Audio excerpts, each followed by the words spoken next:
শেখ বাপু খেপে গেছে, 10খানা 4 10খানা 6 194 strike rate. চরম খেলেছে অভিষেক শর্মা, 68 বলে 135 রান মেরে দিয়েছে। অভিষেক লালা কি খেললে বাপু, পুরো কাঁপিয়ে দিল ডিসির প্লেয়ারদেরকে, ডিসির বলার লাইন আপকে বিগড়ে রেখে দিয়েছে। অভিষেক টুল্লা কালকে যেভাবে খেপেছিল ভাবছিলাম যে ক্রিস গেলের রেকর্ডটা ভেঙে দিত, 175 রানের টার্গেটটা ভেঙে দিত।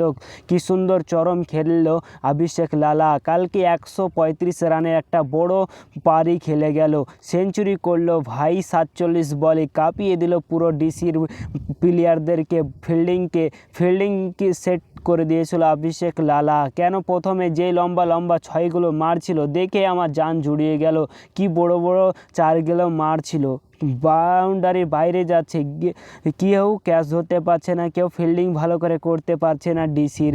দিল্লি ক্যাপিটাল কালকে ফাটিয়ে দিয়েছে ভাই, অভিষেক লালা একলাই ফাটিয়ে দিয়েছে, চরম খেলেছে ভাই অভিষেক লালা।